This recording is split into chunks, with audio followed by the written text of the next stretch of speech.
अस्सलामुअलैकुम नाजरीन, आप सबको खुश आमदीद कहता हूँ। प्यारे दोस्तों, दुनिया भर में मुख्तलिफ अदवार में इस बात पे तहकीक होती रही है कि बनी इसराइल के 10 गुमशुदा कबीले आखिर कहाँ हैं और अब दुनिया के किस हिस्से में आबाद हैं। मुख्तलिफ तारीख दानों और आज के दौर में मेडिकल साइंस का ये बड़ा ही पसंदीदा मौजू रहा है। आज हम इसी के बारे में बात करते हुए पाकिस्तान, अफगानिस्तान और ईरान में मौजूद पठान कौम के बारे में बात करेंगे। हम आपको बताते चले कि पठान कौम खुद भी अपने बारे में ये दावा करती है कि वो बनी इसराइल के 10 गुमशुदा कबीलों में से है और वो खुद को बनी इसराइल की औलाद ही बताती है। हम ये जानने की कोशिश करेंगे कि असल में पठान कौम का ताल्लुक किस कौम के साथ है और ये कौम यहाँ यानी बरे सगीर में कब आई। तो नाजरीन, ये तो आपको मालूम ही है कि हजरत याकूब अलैहिस्सलाम के 12 बेटे थे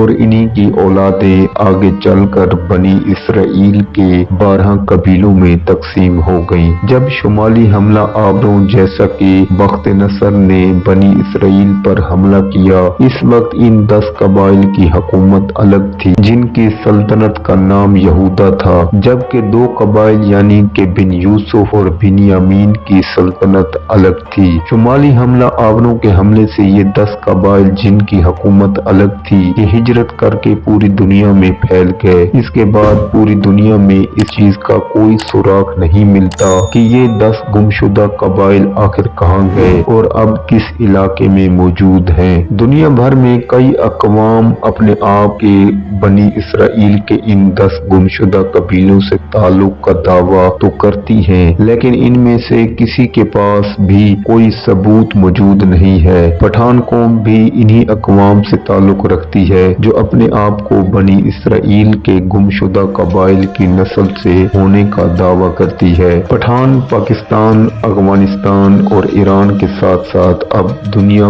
भर में बहुत बड़ी तादाद में मौजूद हैं। इनकी तरफ से ये दावा किया जाता है कि दरअसल हम ही बनी इसराइल के इन 10 गुमशुदा कबीलों में से ताल्लुक रखते हैं जो हमला आवरों की वजह से हिजरत करके बरे सगीर आ गए थे। इस सिलसिले में बहुत सारी किताबें भी लिखी गई हैं। इनमें से पहली किताब बरे सगीर के मशहूर और अजीम मुगल बादशाह शहनशाह अकबर के एक दरबारी मौलवी अबुल फजल ने लिखी थी, जिसका नाम आईन अकबर था। इसके साथ साथ एक पठान मुसन्निफ नेमतुल्लाह की लिखी हुई किताब जिसका नाम तारीख खान जहानी व मकसद अखवानी है। इन दोनों किताबों में इस बात का जिक्र मौजूद है कि बहुत सारे मुहक्किकीन की तहकीक के मुताबिक पठान कौम का ताल्लुक आर्या कौम से हो सकता है, लेकिन फिर इन 2 किताबों के आखिर में मुख्तलिफ शवाहिद की बुनियाद पर यह दावा भी किया गया है कि पठान कौम भी दरअसल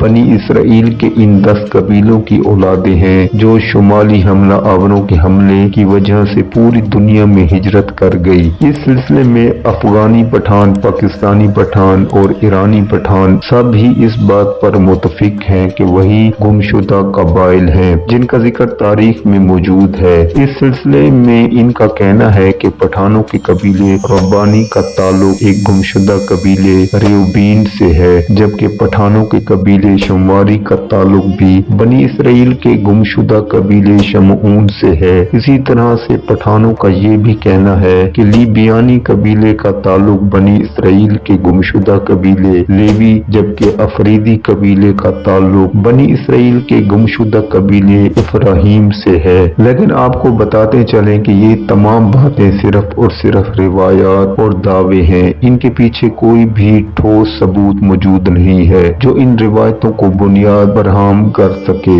इस सिलसिले में ये जानना भी बेहद जरूरी है कि बनी इसराइल के 10 गुमशुदा कबीले खुद कई यहूदी भी सदियों से तलाश कर रहे हैं। इस सिलसिले में पूरी दुनिया में तहकीक तहकीक का अमल जारी है। हम जानते हैं कि इस वक्त साइंस बेहद तरक्की कर चुकी है और इसलिए साइंसी मुहक्किकीन ने इस मामले में एक और टेक्नोलॉजी का इस्तेमाल किया है जिसे हम जेनटेक बायो कहते हैं। जीन्स का इस्तेमाल करते हुए पठानों के DNA का मुताला किया गया। DNA हर इंसान के हर खुलिये में मौजूद होता है और साइंस इस हद तक तरक्की कर चुकी है कि DNA की मदद से ये अंदाजा लगाया जा सकता है कौन सा शख्स नस्ल इंसानी से ताल्लुक रखता है, क्योंकि हर इंसानी नस्ल के असरात हमारे DNA में मौजूद है। इस सिलसिले में जब साइंसदानों ने पठानों के DNA पे तहकीक की तो ये इंकशाफ हुआ कि पठानों का ये दावा कि वो बनी इसराइल के 10 गुमशुदा कबीलों से ताल्लुक रखते हैं मुकम्मल तौर पर गलत और बेबुनियाद दावा है और इस सिलसिले में बयान करदा तमाम के तमाम रिवायत भी झूठी है। मुहक्किकीन के मुताबिक DNA की तहकीक से ये बात सामने आई है कि पठानों का ताल्लुक आर्याई कौम से है। आर्या नस्ल वही है जिससे जर्मन लोग भी ताल्लुक रखते हैं और ये कौम यूनान से निकली और फिर पूरी दुनिया में फैल गई। आर्या कौम वही कौम है जिसने बरसगीर पे भी हमला किया और यहाँ के बसने वाले अमन पसंद लोगों को गुलाम बनाकर बरसगीर में अपनी साइंसी तरक्की और तहजीब की मदद से इस मुआशरे की बुनियाद रखी। आर्या कौम निहायत तरक्की याफ्ता और अपनी अलग तहजीब और माशरत वाली कौम थी जो कि अपनी अलग मजहबी अक़दार भी रखती थी। हम आपको ये भी बताते चलें कि आर्या कौम ने बरसगीर में बुत परस्ती की बुनियाद रखी थी। बरसगीर में हमला आवर होने वाले आर्या कबाइल में से कुछ कबीले इन्हीं पहाड़ों में मुकीम हो गए जो आज पाकिस्तान के पश्तून इलाकों से लेकर अफगानिस्तान के पख्तून इलाके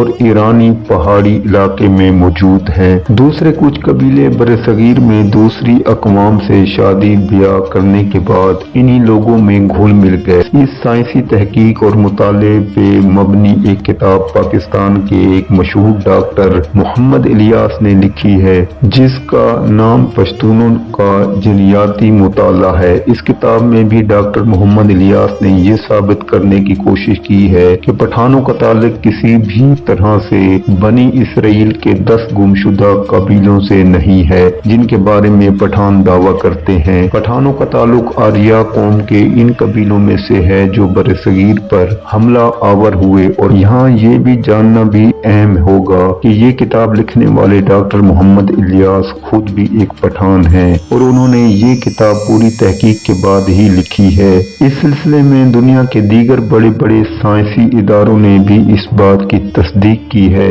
कि पठानों का ताल्लुक किसी भी तरह से बनी इसराइल के इन 10 गुमशुदा कबाइल से नहीं है जो मिस्र और फलस्तीन के इलाके से हमला आवरों के डर से पूरी दुनिया में मुख्तलिफ इलाकों में हिजरत कर गए थे। कुरानी हवालों और इस्लामी रिवायात से मालूम होता है कि बनी इसराइल के ये 10 गुमशुदा कबीले जो जान बचाकर पूरी दुनिया में फरार हो गए इनकी तादाद बहुत कम थी जबकि इनमें से अक्सर हमलों में मारे गए थे और ये दरअसल अल्लाह रब्बुल इज्जत की जानिब से बनी इसराइल पे अजाब था। बनी इसराइल ने अल्लाह रब्बुल इज्जत के अहकामात की मुसलसल खिलाफ वर्जियां की थी जिनकी वजह से अल्लाह ताला ने इन पर हमला आवरों की शक्ल में अजाब नाजिल किया। जी तो नाजरीन, ये थी हमारी वीडियो। अगर आपने अभी तक चैनल को सब्सक्राइब नहीं किया तो फौरन चैनल सब्सक्राइब कर दें और हाँ, बेल आइकन के बटन को दबाना मत भूलिएगा।